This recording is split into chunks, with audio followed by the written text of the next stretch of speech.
Hey guys, so I was supposed to do these questions like I asked on my Instagram I want to say 6 weeks ago now.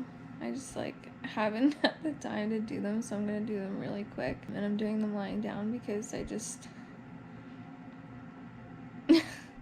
I'm too pregnant for this now. So first question, is it scary to have a baby grow in your stomach? I'm gonna say no. Some of the symptoms are scary. The idea that my uterus is the size of a basketball and it's up to my the top of my ribs kind of thing now. That's scary. Or the pains I feel, that's scary. But the actual baby growing in the stomach, for whatever reason, it's not scary. At first I thought the kicks were really weird, especially because now you can see, and I know where the back is and the bum is and the legs are and the hands are.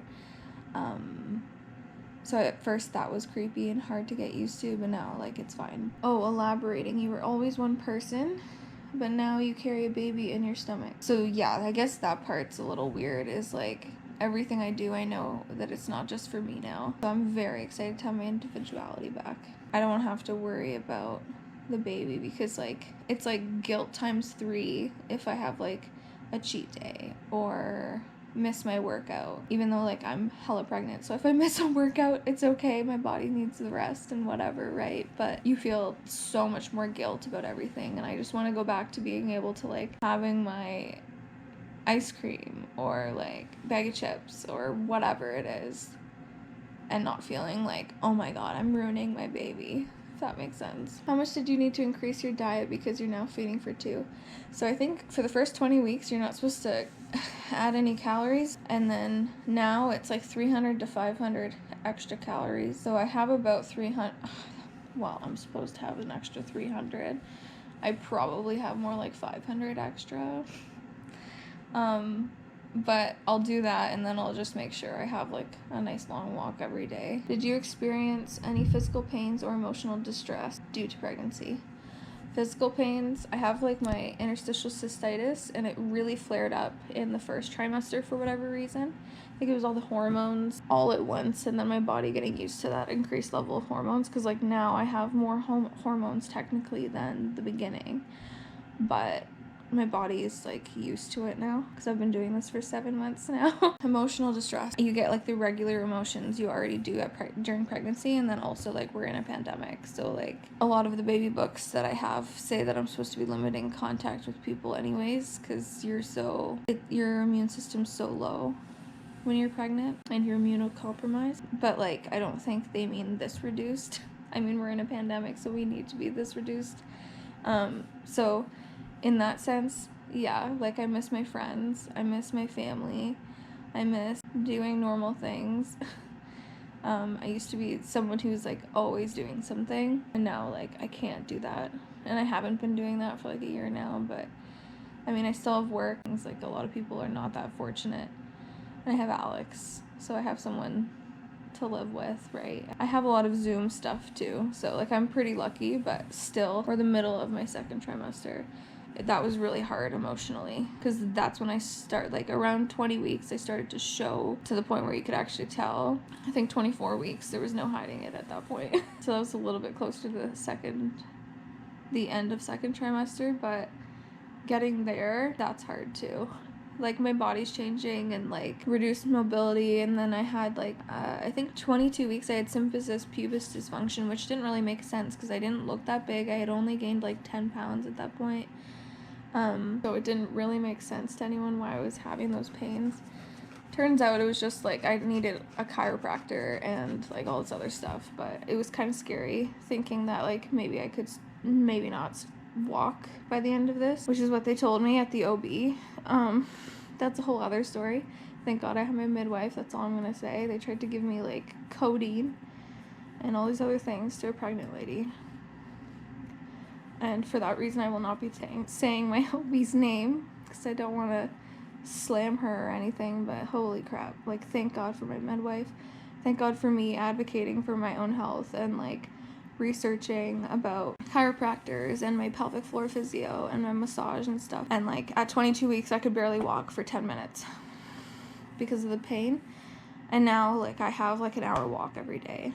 Right now I'm 31 weeks when I'm filming this, and I can walk an hour every day, and I'm getting around everywhere, like, no problem. Like, huge difference. What's the first thing you'll do after you've given birth? I told Alex that I want an ice cold beer because that's like all I want. Like, with the weather changing and stuff, like, I'm not really much of a drinker in the winter or fall or even early spring, but when it's like starts to get nice out in the summer, I just love having like an ice cold refreshing drink after work, and I haven't been able to do that. Like, we have our non-alcoholic stuff, and like that's been really nice. It's not the same. It's not the same at all.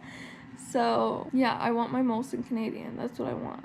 That's what I want after birth. Like, if I'm still feeling like 100% and all this other stuff, I mean, I have to breastfeed, so like, let's be real, I'm not gonna have it right after birth, but that first drink after birth, I am so looking forward to it. That's literally all I want, is to be in the sun enjoying my ice cold beverage. Do you feel sexier pregnant? I've heard it going both ways. So your libido goes crazy in second trimester, and at the beginning, which was like what, week 14, I was like still pretty much the same size. That's why I could hide it for the first trimester, and I announced it, I'm pretty sure, 13 weeks. So like from 14 weeks to, I want to say like 22 weeks, I was still a skinny legend. And I had increased libido, and it was top tier. But once my body started changing, which is kind of dumb because like I was still not really showing that much, but it's like all mental, right? Like, it's all in your head, like you just feel not yourself. So that was hard, adjusting to that. But then it was also just like, you have to like get over that in your head, because like obviously Alex doesn't care.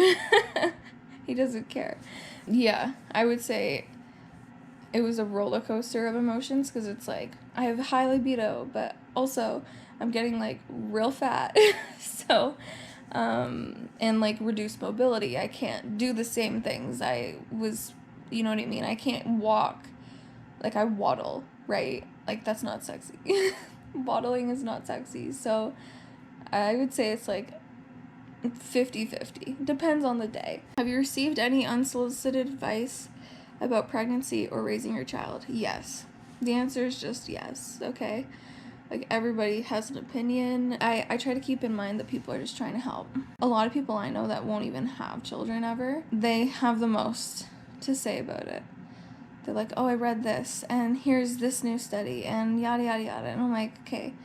Like, me and Alex have looked into, and we've read a lot of parenting books and pregnancy books, and we both feel very prepared. We've literally sat down and like made goals for parenting, and like kind of what we experienced as children and things that we want to do differently, and yada, yada, yada. And like, already a lot more than a lot of people would do. And I do appreciate the things, but like, when people are saying you gotta do X, Y, and Z, it might just be me being like the person I am. I just don't like being told what to do. Like, I'm not doing that. Or like, okay, like, cool, you could do that with your kid if you want. And again, I would say most of the people in my life are not gonna have kids, or just not right now, like 10 years from now. So it says, if yes, what was it? What was the advice? I feel like strangers often tell you, you know what? It's not strangers. It's your friends, your family, it's your closest, the people closest around you, excuse me. And again, it's out of love. So I do try to keep that in mind when they say things like that to me, or if they have opinions on what I've already decided to do with my own child, the one I'm growing in my stomach. And again, everybody comes from a place of love. People are trying to help, and I don't really want to expose anyone for anything, so I won't say the advice. Like, I don't think that bothers me as much as, like, sorry, this is not related to the question, but well, kind of. It's like unsolicited comments, right? What bothers me the most is when like people are so negative when it comes to pregnancy. And because I'm a smaller person, people think that baby's going to destroy your body. I've heard that. The baby will be too big you're gonna have to have a C-section. Heard that. Not true, by the way. Oh, you're gonna have to be induced early. Heard that. And the reality is, everyone is so negative because when you hear about pregnancy, people tend to tell you the scariest, most horrible stories. And I've actually struggled in my life for one woman to tell me a good story about their pregnancy. And I just don't want that for myself. I don't. Like, let's talk about the baby being too big. I've gained textbook amount of weight. Exactly what I'm supposed to. I eat healthy every day. I exercise every day. Fetal macrosomnia which is when you have a baby that's too big, happens when you're eating really processed foods. You gain way more weight than you were supposed to. You aren't exercising properly. You develop gestational diabetes. All of those things that I don't have, lead to you having a baby that you can't deliver. And so when I'm not doing any of that and everything's coming back healthy, and actually like my fundal height is slightly under average, like technically the uterus size isn't directly related, but the reality is if your uterus is smaller, there's only enough space for that baby to grow. And so since my uterus has been a little bit smaller, my fundal height's been a little bit smaller, and I've gained the right amount of weight. I'm not gaining like my mom gained 75 pounds, and so I was a really heavy, large baby. I haven't gained that much. I've gained 30 so far. I have about 5 more until delivery, and that's like exactly, I'm supposed to gain anywhere between 25 and 35. But I think like I had no boobs before this, so I had to gain a lot of weight in my boobs to be able to breastfeed. So I try to keep that in mind. So I think I needed a bit more fat on me. And yeah, I'm gaining what I'm supposed to. So there's no reason for you to say that baby's gonna destroy you. It's gonna be way too big for you. Like, my body is made for this. We've got this. Every test I've had is healthy or more than healthy. There's literally no reason for me to believe that my delivery will not go as planned. So I don't know why you project that onto me, if that makes sense. Those things bother me way more than the parenting advice. Way more than the parenting advice. So yeah, that's all I'm going to say about that. Best and worst parts of second trimester. Best parts, libido, feeling like a goddess some days. Like I said, it was only like 50.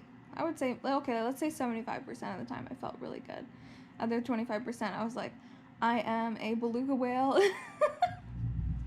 Please don't look at me. So that was probably the best. And then I think also the worst was feeling like, oh, this is not my body, and like I look terrible and whatever, right? Like just stupid things. Like obviously I'm gonna look different. I'm pregnant. So oh, and the symphysis pubis dysfunction, that was terrible. Had me at my lowest of lows, I think, because I was just devastated. They told me that I could potentially need a wheelchair, and then they gave me T3s at the OB. And thank God I don't have that OB anymore. That's all I'm gonna say. Because world of a difference just by me researching that I can have a chiropractor that will help. And she is amazing. Pelvic floor physio has helped. And I have massage therapy. Otherwise, we wouldn't be here. I wouldn't be able to walk. So, yeah. Last question. Are you taking any vitamins or supplements during pregnancy? Prenatal vitamins. I've been taking prenatal vitamins since the day I found out I was pregnant. That was the first thing I did, was go get prenatal vitamins. And that's everything. Okay, so hopefully I answered all your questions. Please like and subscribe if you liked this video. Thank you guys for watching, as always. And I can't wait for baby to be here.